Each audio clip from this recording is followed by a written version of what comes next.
A new hope. The Xylons and Quantians had been locked in bitter galactic conflict for eons.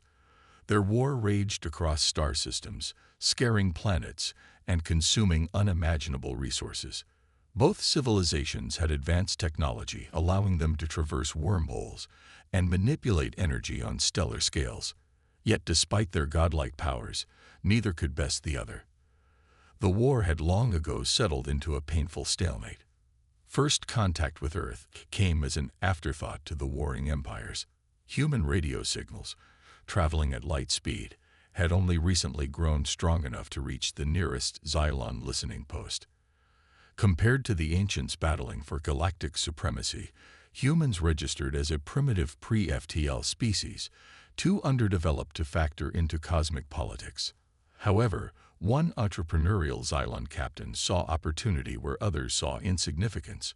If Earth was resource-rich, perhaps it could fuel a new offensive to break the impasse with the Quantians. The captain quietly dispatched a scout ship to assess the blue-green world's potential. Earth's awakening. Astronomer Lei Hitano merely spilled her coffee when the anomaly appeared on her display. She blinked at the impossible readings, then called her colleagues over. It looked like an object had instantly appeared at the edge of the solar system and was decelerating towards Earth. No comet or asteroid could explain the speed and trajectory. Within hours, observatories worldwide buzzed with activity as an impossible consensus emerged. The object was a spacecraft under intelligent control. Fierce international debate raged over whether to cover it up or announce the discovery. But a rogue signal from an independent telescope forced the world's hand. Ready or not, humanity had to grapple with the reality that it was not alone. The initial panic and confusion soon gave way to something else, a shared sense of wonder and purpose. The world's best scientists dropped everything to pore over the telescope data. Engineers hunted for clues to the ship's exotic propulsion. Entrepreneurs launched audacious new space ventures. Global tensions eased as differences faded compared to the epochal mystery hanging overhead. For the first time, Earth spoke with one voice as it looked to the stars. Covert aggression. The Xylon scout ship maintained a distant orbit, passively scanning the planet while evading detection. Its readings showed a species on the cusp of harnessing the atom and computing at electronic speeds, an industrial civilization not yet able to challenge its cosmic superiors. The captain relayed his findings homeward via encrypted tachyon beam. Earth's resources were ripe for the taking. Xylon High Command wasted no time authorizing an extraction operation. If the primitive natives resisted, the fleet would simply subdue them and seize their world. A vanguard of cloaked ships, armed with planet-busting singularity weapons, soon entered the solar system. Their opening move was to hijack Earth's satellite network to disable global communications. But the Xylons underestimated human ingenuity. Suspicious power draws in the spacecraft had been detected by an Earth-side machine learning algorithm monitoring the scout ship. A planetary defense protocol had spun up in secret, with aerospace agencies launching fleets of nimble astronaut-piloted craft to intercept any hostile visitors. As the Xylon ships moved on their objectives, they were shocked to be targeted by volleys of tactical nuclear warheads, donated from superpower stockpiles. Meanwhile, Quantian long-range sensors noted the unusual Xylon activity in a quadrant known to harbor a pre-FTL civilization. The data was flagged and routed to Quantian leadership, who pondered this development with a mix of concern and opportunism. If the Xylons were expending resources on this primitive species, perhaps there was a way to turn it to Quantian advantage. The enemy of my enemy. A lone Quantian emissary ship approached Earth, broadcasting a message of greeting and peaceful intent. It vowed to help protect Earth from Xylon conquest in exchange for the right to open communication and trade. Still reeling from the orbital battle against the Xylon vanguard, Earth's governments quickly agreed to the alliance. Quantian advisors beamed down, bringing advanced technology and intel on Xylon capabilities. They marveled at how quickly the resourceful humans reverse-engineered and iterated upon every scrap of knowledge shared.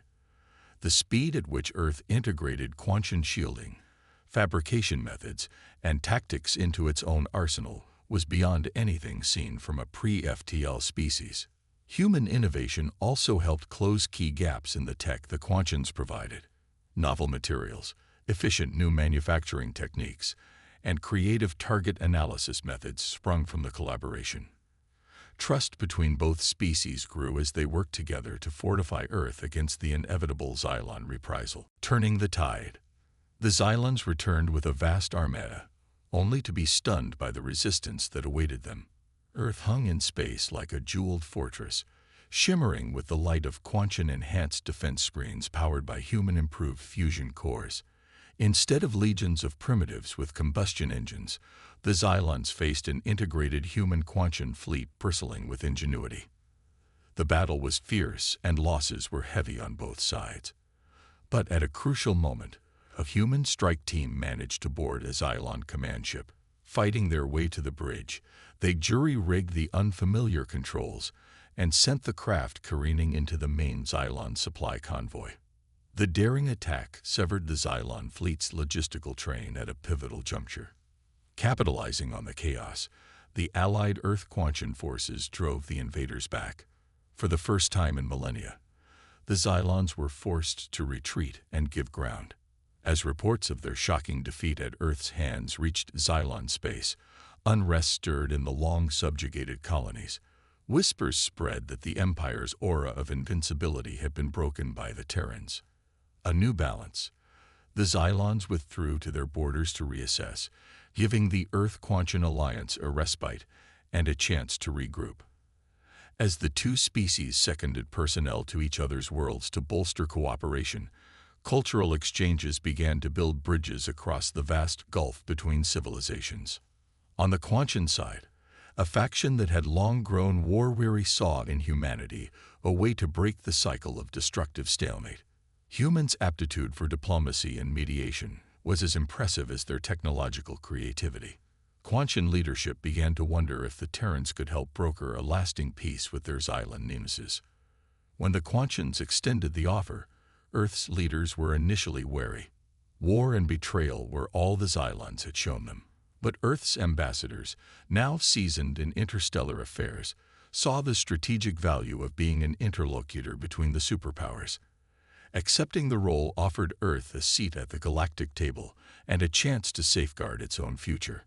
The first round of talks was tense, with generations of distrust and bloodshed between the Xylons and Quantians threatening to derail the process. But the human mediators held fast, drawing on their species' hard-won wisdom in conflict resolution. They reframed disputes, proposed confidence-building measures, and illuminated the fatigued adversaries' common hopes. After grueling negotiations, the first-ever Xylon-Quantian ceasefire was declared.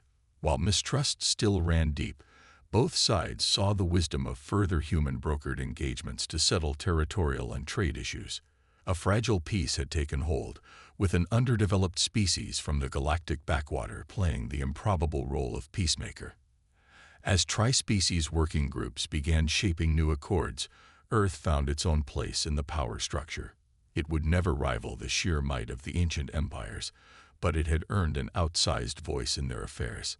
Factions from both sides sought to curry Earth's favor and tap its potential. The cosmic balance of power had been forever altered. And all because one blue-green world, underestimated by the great powers, had united to demand a seat at the table and fight for its place among the stars. The qualities that had allowed humanity to claw its way up from the primordial dust: curiosity, resilience, cooperation, and unfathomable grit, had proven to be its greatest galactic assets. A new chapter for Earth and the universe had begun.